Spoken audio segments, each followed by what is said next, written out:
This weekend, NASCAR heads to the Darlington Raceway for the famed Southern 500, a race that has been a staple of the NASCAR schedule since 1950. And for over 50 years, the race had stayed on its traditional Labor Day weekend spot on the NASCAR Cup Series schedule. For many fans, this race was emblematic of the culture of NASCAR racing. For a lot of younger fans, it symbolized the first race of the season after the school year started. All of this amounts to the singular idea of tradition. But coming into the 2000s, the tethers of old tradition were being cut strand by strand. In 1996, for instance, NASCAR ran its final race at North Wilkesboro, one of only 8 tracks that was on the original NASCAR schedule, and at the time, one of only 2 that was left on the Cup schedule since then. And around 2003, there was a real talk and chance about Darlington and Martinsville losing a date.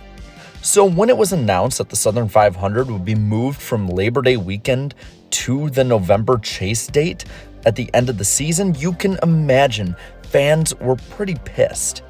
And not only that, but it would be replaced by the California Speedway in Fontana.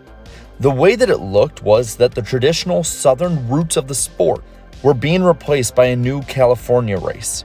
The new, shiny, bright new toy of NASCAR. NASCAR tried to justify this by saying that with Darlington being in November, it'd be cooler weather for the fans. And, I mean, they're not wrong. Usually the early September date is hotter than the devil's ass, but that really wasn't a top priority of fans who were attending the race or watching it on TV. This was more looking to be another way to incentivize for fans to buy into NASCAR's then new chase for the Nextel Cup, something that really did have its large share of criticism in and of itself.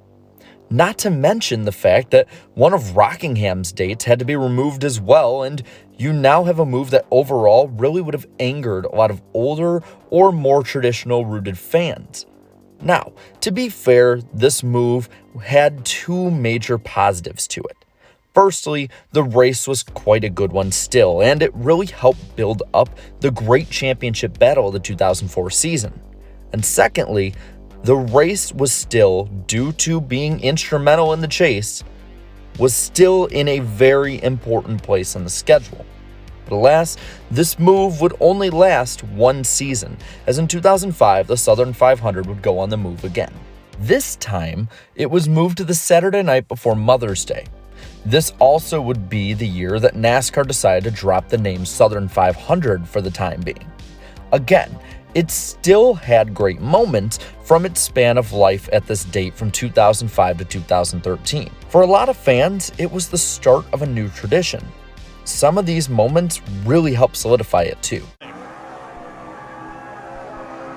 You don't see that very often. Smoke coming out of the tires and the radiator all at the same time. In 5 NASCAR races with the new car, the Impala, Jeff has finished in the top 4 in every one of them as he scores his 78th career Nextel Cup victory. This is his 43rd Darlington race, and he's on the money lap. 1 to go. Has a pretty clean racetrack in front of him. There's one car out there about 4 or 5 car lengths. He's halfway down the back straightaway now. What a great night for him and his team. He can almost coast home from here. Man, I think we're going to make it. I think the old man, Mark Martin. 2nd win of the season, 2nd win at Darlington. Mark Martin wins at Darlington. Regan Smith 1 lap away. Paul Menard blowing up in the back of the pack. White flag. Can he do it? Can he hold him off?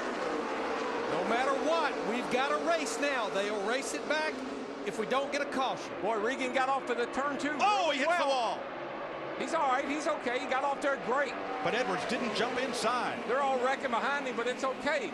Can he hold him off? 1 more corner. Here we come to the flag. Regan Smith looking for his first Sprint Cup win. Edwards 2 car lengths back. Smith gets the flag, and this time he'll get to keep it. No, wheels off again. Here he comes. He says, okay, this is enough. I'm going back here, and we're going to have a little talk. And there goes his car. That car just took off. White flag, 1 to go.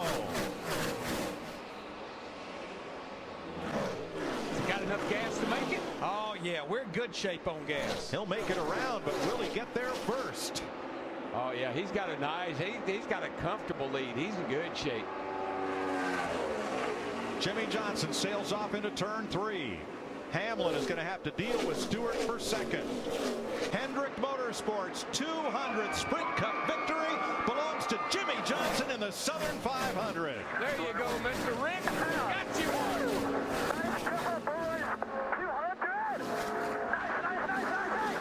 By 2013, the Southern 500 was still on Mother's Day weekend, but by now it was in a solidified state. Attendance and support had been up, and around 2013, it was widely accepted that this was the lasting move, which made the 2014 move of bringing it off Mother's Day weekend and into April all the more odd and confusing. The move was more or less a date swap with Kansas's first race. This was probably the most egregious change, as this change put what was supposed to be a crown jewel race into some just nondescript date that really didn't matter. No other time in the race's history did the Southern 500 have more of an unimportant place on the NASCAR Cup Series schedule. But even with all good necessary scheduling context removed, the race was still a top-notch one to watch, with the finish coming down to the final lap between Kevin Harvick getting past Dale Earnhardt Jr. for the win. But just as the move to the chase 10 years prior, this move was a one-year temporary deal. As in 2015, the Southern 500 made its triumphant return to Labor Day weekend. But this time, it was having a bit of a theme twist. What I mean is, the Southern 500 would bring NASCAR back to its roots, with it hosting NASCAR's first throwback weekend. Dozens of teams would have throwback paint schemes and throwback uniforms run, while the broadcast of the races would be throwback themed as well for NBC.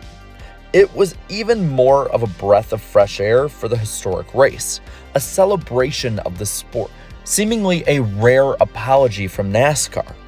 This would go through 2020 before we have what today's current situation is, where it's still at the playoff opener on Labor Day weekend, but it's not the throwback race. Instead, the first Darlington race now is. So looking back, what can NASCAR learn from this 18-year journey?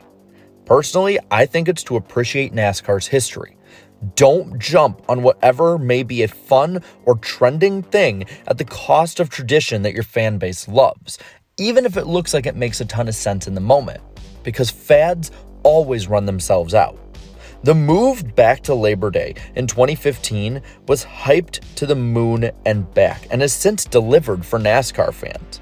NASCAR seemed to have learned its lesson with this race, but has already made a similar move with the Summer Daytona race. Yeah, it's popular, but we're only 2 years in. More time could really expose this move as something the fans long-term would really unanimously not like. There's definitely a large contingent of fans who are pissed off still that this race isn't on a traditional 4th of July weekend. But now, with all that said, coming to where we are now, I want to hand this one off to you. What do you think of the Southern 500's recent history, the last 20 years or so? Do you like it on Mother's Day weekend or Labor Day weekend?